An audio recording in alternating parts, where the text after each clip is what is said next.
Welcome to my channel. Today we are going to see an easy and tasty breakfast recipe, which is a soft bread made of Rava or Semolina.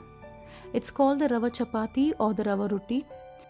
It goes well with any thick gravy like an egg curry, chicken curry or any vegetable curry.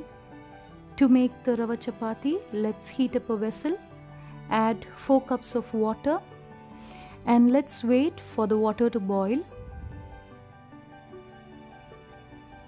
Once the water is about to boil, let's add salt to taste,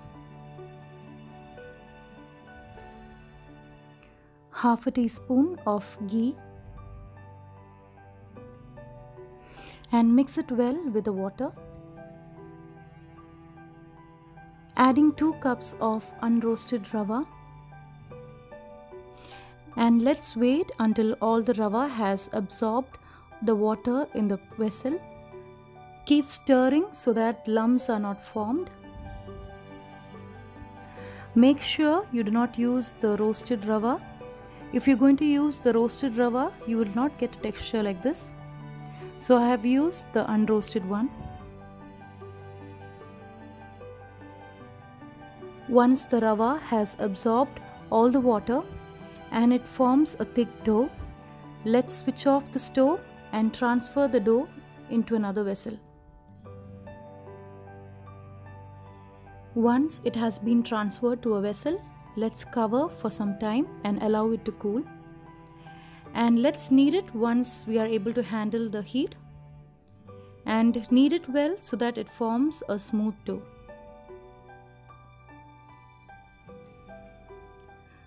The dough might be sticky, so grease your hands before kneading the dough.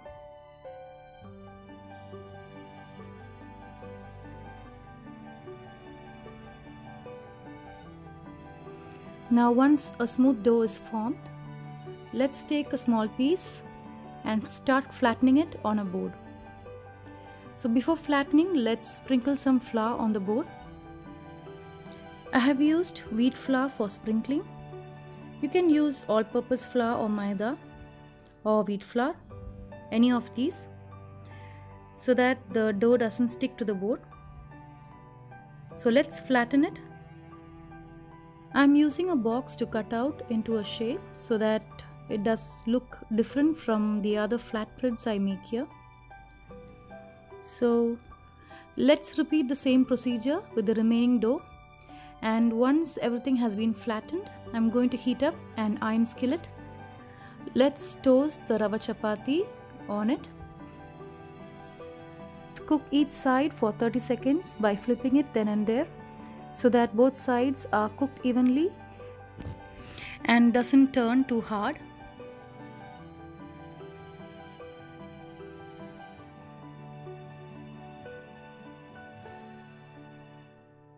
Once you see brown spots on both sides, it means it is done and it can be transferred to a plate. I've also taken another chapati and I've toasted it in ghee. Ghee always enhances flavor, so I love to toast my chapatis with some ghee.